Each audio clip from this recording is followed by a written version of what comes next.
point many events that have united all Ugandans since independence 56 years ago, without regard to their political, ethnic, or religious identity. New Vision TV revisits those great events, beginning with the first Puntuko visit to Africa in 1969. Independent Uganda was hardly 7 years when, on the 31st of July 1969, history was made.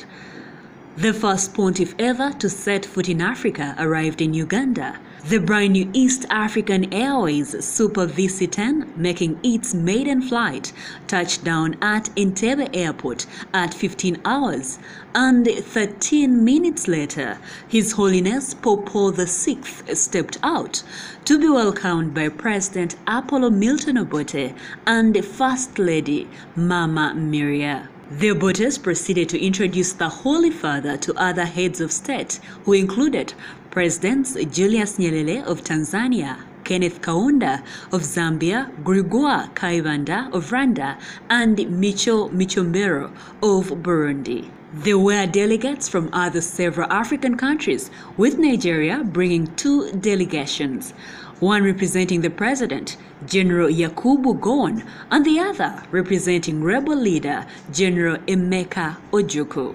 In his first address in Africa and using his royal plural, the Pope said, "To all Christians and non-Christians, may our coming to the continent bear our sincere affection for Africa." He concluded by thanking the audience in Luganda, "Mwebale nnyo okumpuliriza." The Pope then rode to Kampala in an open-roof lawn calling with the then Archbishop Emmanuel Nsubuga. At Rubaga Cathedral, he was received by Lauren Cardinal Lugambwa of Dar es Salaam, then the senior-most Catholic cleric in East Africa. After Rubaga, the Pope also prayed in Mengo Chisenyi, where the St. Matia Mulumba Shrine stands. He celebrated a high mass at the freshly constructed Namgongo Mata Shrine. It was built by Rocco Construction Company, their first job in Uganda. The Pope visited the sick in Rubaga and in Zambia hospitals. Pope Paul VI also held a meeting with Uganda's Muslim leaders. The Pope also met the Anglican Protestant church leaders. President Milton Obote named the Chireka Namgongo Road Pope Paul VI Road. The unique event of Pope Paul's visit was justified in several ways.